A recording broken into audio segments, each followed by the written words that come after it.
In a great kingdom long ago, there was a powerful king named David.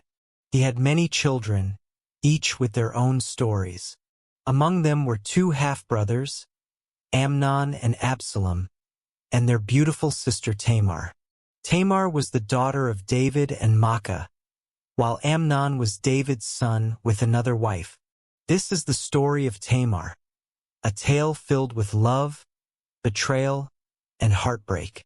Amnon, the oldest son of King David, fell deeply in love with his half-sister Tamar. Tamar was very beautiful, and Amnon became so obsessed with her that he made himself sick.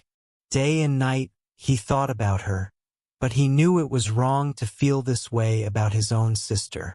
One day, Amnon's cousin, Jonadab, noticed how unhappy Amnon looked. Jonadab was a very clever man. He asked Amnon, "Why are you, the king's son, looking so miserable every day? Tell me what's wrong." Amnon told Jonadab about his love for Tamar. Jonadab then came up with a plan to help Amnon. He told him to pretend to be very sick and to ask his father, King David, to send Tamar to cook for him. Amnon followed Jonadab's advice.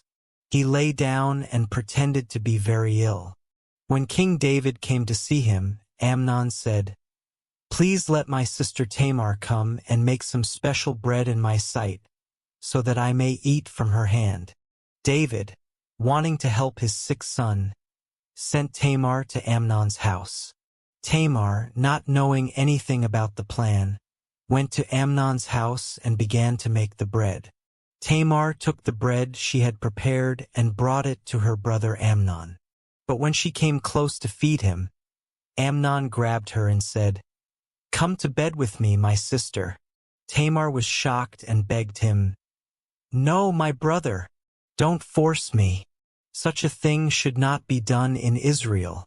Don't do this wicked thing. What about me? Where could I get rid of my disgrace? And what about you? You would be like one of the wicked fools in Israel.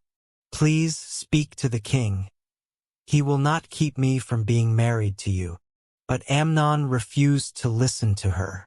He was stronger than she was, and he raped her. Immediately after, Amnon's feelings changed completely. He hated Tamar with intense hatred, even more than he had loved her before. He shouted at her, "Get up and get out!" Tamar, heartbroken and humiliated, pleaded with him, "No, sending me away would be a greater wrong than what you have already done to me." But Amnon refused to listen and called his servant. "Get this woman out of here and bolt the door after her," he commanded. Tamar was thrown out, and she left, crying loudly. She tore her beautiful robe that she wore and put ashes on her head, a sign of her great sorrow. Tamar's brother Absalom found her and saw her distress. He gently asked, "Has Amnon, your brother, been with you? Be quiet for now, my sister. He is your brother. Don't take this thing to heart." Tamar lived in Absalom's house, but she was very sad and alone. King David heard about all these things and was very angry. But he did not punish Amnon because he was his firstborn son and he loved him. 2 years passed, and Absalom's anger towards Amnon grew stronger. He decided to take matters into his own hands.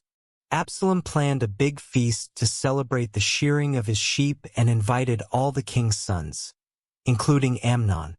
During the feast, Absalom ordered his servants, "When Amnon is drunk, strike him down. Don't be afraid. I am giving you this order." The servants did as Absalom commanded, and they killed Amnon. After the murder, all the king's sons fled, and Absalom escaped to his grandfather's house in Geshur, where he stayed for 3 years.